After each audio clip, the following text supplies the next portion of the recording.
आज हम स्टडी करने जा रहे हैं एक पोएम की जिसका नाम है the road not taken. Robert Frost की यह पोएम है जो कि एक अमेरिकन राइटर थे। आइए स्टडी करते हैं हम इस पोएम की। In the first stanza we see two roads diverged in a yellow wood. Diverged means विभाजित होना, येलो वुड यानी पीला जंगल। यहाँ पर पोएट जो है एक पीले जंगल से गुजर रहा था जहाँ पर उसे दो रोड डाइवर्ज्ड विभाजित वहाँ पर दिखती है। And sorry I could not travel both, और वो अफसोस करता है कि मैं दोनों रोड पर नहीं चल सकता। And be one traveller long I stood, और एक ट्रेवलर एक ही था, मतलब यात्री वह स्वयं अकेला था और रास्ते वहाँ पर दो थे। तो वह कन्फ्यूजन की स्थिति थी उसके सामने कि आखिर वह किस रूट पर चले। And looked down one as far as I could, और वह देखता रहा, तब तक वहाँ खड़े होकर देखता रहा जहाँ तक नज़र जाती थी। To where it bent in the undergrowth, और उसकी नज़रें जहाँ तक जाती थी यानी कि जब तक वे घनी झाड़ियाँ और पौधे में मुड़ नहीं गई, जब तक कि उसकी नज़रें, मतलब बहुत दूर तक उसकी नज़रें जाती रही और वह सोचता रहा, असमंजस में रहा कि आखिर उसे किस रोड पर चलना चाहिए।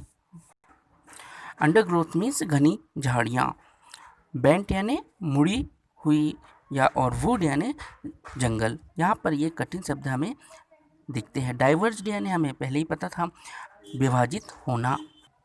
चलिए देखते हैं अब सेकंड स्टेंजा में।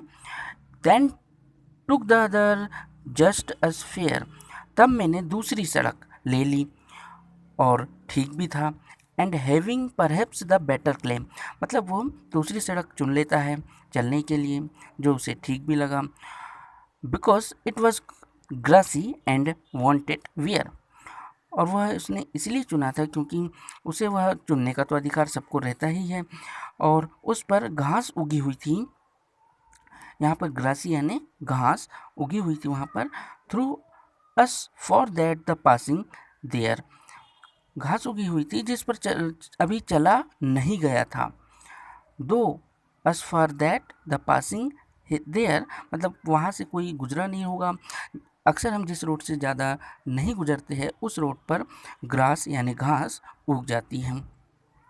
Had worn them really about the same, और यह सड़क भी प्रयोग होना मांगती है। हालांकि जहाँ तक पोएट जो है चला था, दोनों सड़कें एक जैसी ही प्रयोग हुई थी, मतलब उतनी ही प्रयोग हुई थी, दोनों सड़क एक जैसी ही प्रयोग हुई थी, सेम यानी, है ना। तो यहाँ था हमारा सेकंड पैराग्राफ। यहाँ पर भी हमें जो ग्रासी यानी घास वाला जो डिफ़िकल्ट वर्ड्स है इन्हें फाइंड आउट कर लेना चाहिए पहले ही।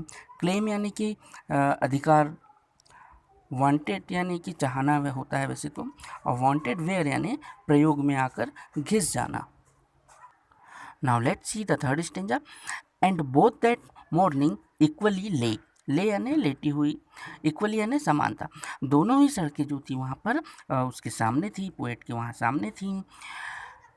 इन leaves no step had trodden black, trodden यानी कुचली हुई, पैरों द्वारा जो कुचली हुई होती है उसे हम ट्रोडन कहते हैं। और पत्तियाँ जो थी उसकी, वो किसी ने के कदम ने रौंदा नहीं था, मतलब जो रोड थी दूसरी वाली वहाँ से कोई गुजरा नहीं था।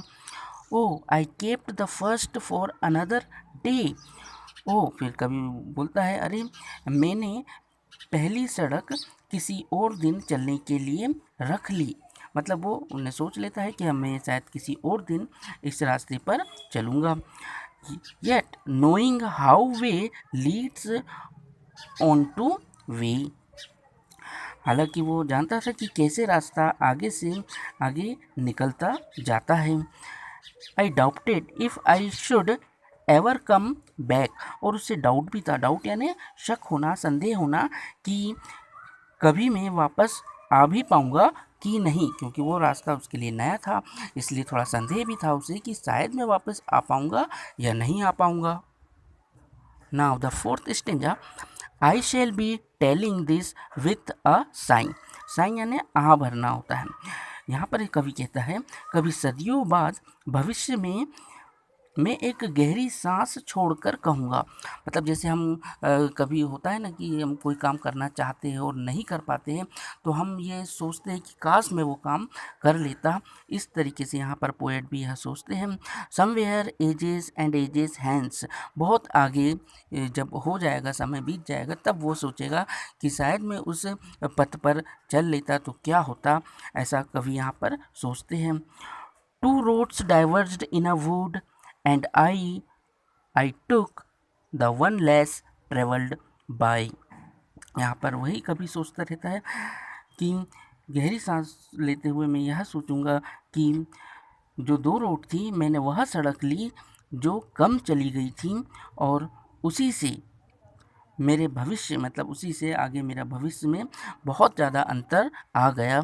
And that has made all the differences, बहुत ज़्यादा अंतर आ गया। मतलब एक सोच करने पर कवि को मजबूर कर दिया गया कि काश मैं उस रोड को चुनता तो क्या होता। ऐसा संदेह कवि के दिमाग में रहता है। तो यह थी हमारी पोएम जिसका नाम था the road not taken. Short में यदि हम इसका सारांश जानना चाहें तो वो यह है कि कवि जो है एक पीले कलर के जंगल से गुजर रहा था, जहाँ पर उसे दो भिन्न भिन्न सड़कें दिखाई देती हैं।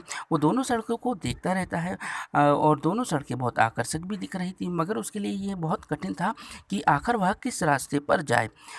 एक सड़क पर अधिक घास उगी हुई थी, तो स्वाभाविक बात है कि उस मार्ग पर बहुत से लोग चले हुए थे, मगर दूसरी तरफ कम घास उगी थी जिस पर कि कम लोग चले थे। तो उन्होंने इस कम जो घास उगे है उस जगह पर चलना सुनिश्चित किया, और उन्होंने यह भी सोचा कि क्या मैं इस मार्ग से वापस आ पाऊँगा या नहीं आ पाऊँगा। बड़ी असमंजस की स्थिति से वह उस रोड से चला, लेकिन अब वो उदास भी होने लगा और आगे चलकर वह विचार करने लगा कि, और आश्चर्य में भी था वह, कि यदि मैं उस मार्ग पर गया होता तो क्या होता। इस तरीके से इस कविता का नाम द रोड नॉट टेकन लिया गया, मतलब वह रोड जो कि नहीं चुनी गई थी। और यहाँ पर इसका शीर्षक बहुत सार्थक होता है। तो बहुत ही आकर्षक कविता आज हमने पढ़े। रॉबर्ट फ्रॉस्ट ने इन्हें इसे लिखा था। आगे भी हम कोई कविता लेकर प्रस्तुत होंगे। धन्यवाद।